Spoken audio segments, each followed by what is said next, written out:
Om Tridevibhyo Namaha. Welcome back to Trishakti Healing. Lots of love and blessings to all of you.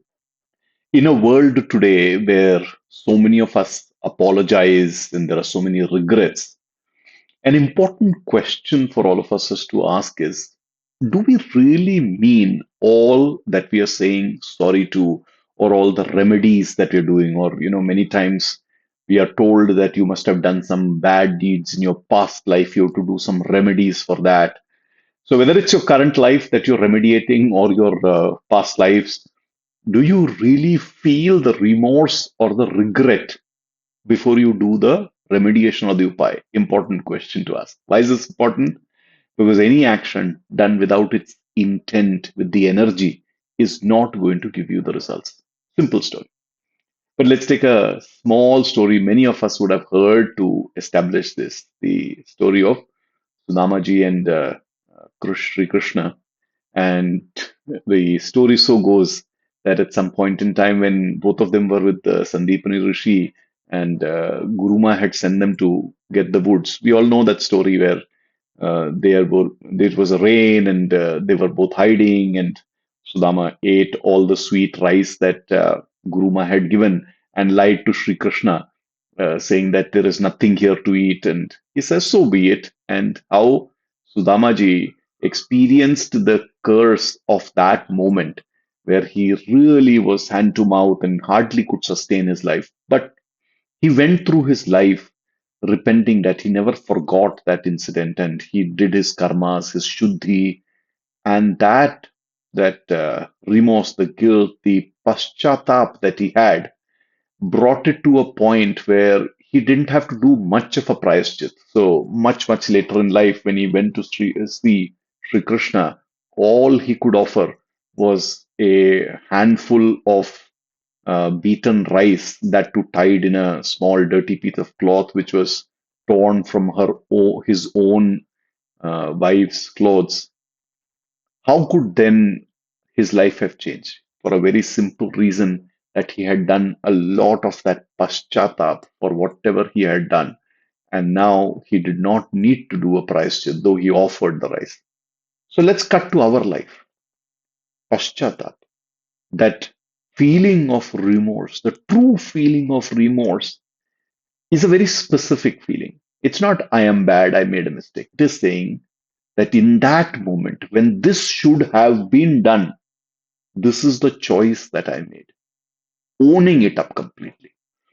So your guilt, your remorse, your forgiveness, your apology has to be, you're seeking forgiveness, you're seeking forgiveness. Your apology has to be very specific, owning up exactly what you did instead of some generic wishy-washy, I shouldn't have done this or that, or I made a mistake, etc. Right? So make your paschātāp very specific. That itself will shift your life. The second, all paschātāp also comes with behavioral shift. Like Sudamaji lied once, but he decided in his paschātāp that he'll hold dharma true. Even if he loses everything, he will still walk the dharmic path. That was a great behavioral shift for him. That behavioral shift is what makes an apology, a regret, a guilt, a remorse truly effective. So paschātāp, other than being specific, has to also be clearly driving a behavioral shift. It's only then that whatever prayaschitta that you do, whatever penance you do, whatever cost you pay for the mistake that you made, will yield the result. So in our today's world, where, like I said, a lot of us are going around with guilt and apologies, and we are doing all these kriyas and remedies for past life, etc. Please know the intent, know the energy behind what you're doing. Make that real shift in your life. You can feed the animals, but if you don't bring that compassion to your life, it's not going to work. You can once in a while take care of some needs of some elders because you've been asked to do charity at an old age home. But if you don't bring that respect and that care for your own elders in your life, with your family and otherwise, nothing's going to shift for you. So, prayashchit and paschatap and then prayashchit also means that in your life, understand the true intent of what you need to do, and then bring the practices into your life, that is when you will get the result. Intentions are important, the practice or the tantra itself is important, and that's when you get the results.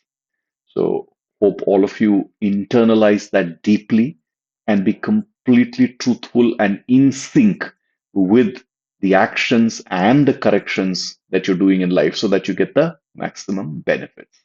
I will see you very soon. Till then, lots of love, lots of blessings. Jai Mahakal, Jai Mahakali.